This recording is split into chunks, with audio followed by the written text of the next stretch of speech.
اس دنیا کے اوپر جتنے بھی ہم گناہ کرتے ہیں، صرف ایک گناہ کو ہی شرک کہا گیا ہے، شرک اصغر۔ شرک کے علاوہ، حقیقی شرک کے علاوہ اگر کسی گناہ کو شرک کہا گیا ہے تو وہ ریا کو کہا گیا ہے۔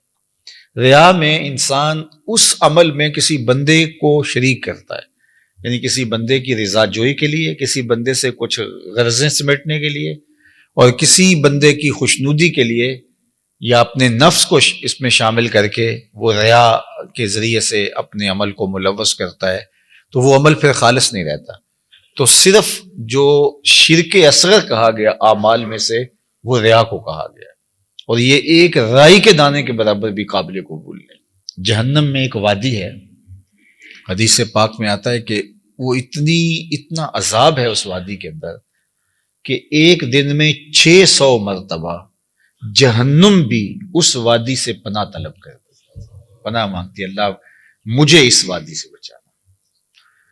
600 مرتبہ ایک دن میں جہنم اللہ سے عرض کرتی ہے، مالک مجھے اس حصے سے بچا کے رکھنا، 600 مرتبہ ایک دن میں۔ تو صحابہ نے عرض کی، یا رسول اللہ صلی اللہ علیہ وآلہ وسلم، اس وادی میں کون لوگ ڈالے جائیں گے؟ تو اللہ کے محبوب علیہ السلام نے فرمایا، القراء المراؤون، وہ قراء جو ریاکاری کرتے وہ اس وادی کے اندر ڈالے جائیں گے۔ تو اب اللہ کیا چاہتا ہے ہم سے؟ اللہ چاہتا ہے میرا بندہ میرا ہی ہو اور اس کے اندر غیر کی شرکت نہ ہو۔ یار ایک عورت نہیں چاہتی کہ میرے سے محبت کرنے والا وہ شوہر ہے یا اس کی ناجائز محبت بھی ہو، وہ یہ گوارا نہیں کرتی کہ اس کے اندر کسی کی معمولی سی شائبہ بھی جو ہے وہ غیر کی شرکت کا ہو۔ ایک مرد نہیں چاہتا، وہ جس سے محبت کرتا ہے تو وہ نہیں چاہتا کہ اس میں شائبہ غیر کا ہو۔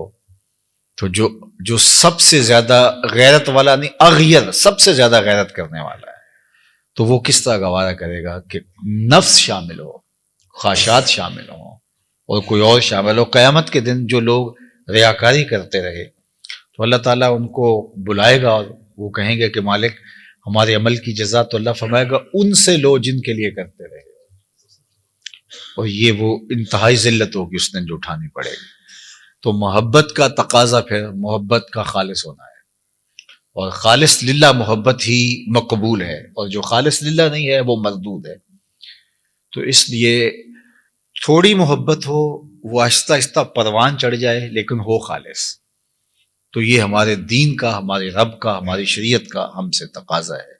فرمایا والذین آمنوا اشد حبا للہ، جو ایمان والے ہیں وہ اللہ سے ٹوٹ کے پیار کرتے ہیں، اور محبت ان کی اس مقام پہ، اس درجے پہ ہے کہ وہ اس محبت میں کسی اور کو خاطر میں نہیں لاتے۔ باقی جو محبتیں ہیں وہ اللہ کی محبت کی ہی صورتیں ہیں۔ مثال کے طور پہ حجر اسود ہی ہے، تو یہ اللہ کی محبت کا روپ ہے، اس کو چومنا۔ اس کے بارے میں کہا گیا کہ یمین اللہ، جو حجر اسود ہے یہ اللہ کا دایاں ہاتھ ہے۔ اللہ اکبر! تو جس نے حجر اسود کو چوما گویا اس نے رب سے مصافحہ کیا۔ یمین اللہ، اللہ کا دست راست ہے، اس کا دست کرم ہے۔ اللہ اکبر! تو پھر اب مجھے اور آپ کو سمجھ آتی ہے کہ ہم وہاں جا کے بے چین کیوں ہو جاتے ہیں، وہ کشش کیوں ہوتی ہے۔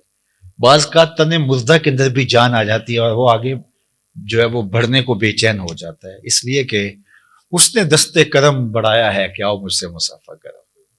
اللہ اکبر! تو یہ اس کی محبت کا عکس ہوا، ورنہ اسلام نے تو پتھروں سے دور کیا ہے۔ آپ اسلام کا مزاج پڑھیں، اسلام نے پتھروں سے بندوں کو دور ہٹایا ہے، لیکن اس پتھر کے نیڑے کیا جا رہا ہے۔ تو یار اس کے ساتھ ایک پتھر منسوب ہو جائے تو اس کی محبت اللہ کی محبت ہے، اور حضرت خلیل اللہ کے قدم لگ جائیں تو وہ اس کی محبت اللہ کی محبت ہے، حضرت ہاجرہ کے قدم لگ جائیں تو اس پتھر کی محبت اللہ کی محبت کا عکس اور جمال ہے۔ تو پھر رسول اللہ کی محبت اللہ کی محبت کا رنگ کیوں نہیں ہوگی؟ تو پھر اللہ اور اس کے رسول کی محبت ایک ہی محبت ہے۔ تو اللہ اور اس کے رسول سے محبت کرنے کی پھر ترغیب ہمیں شریعت میں جو ہے وہ ملتی ہے۔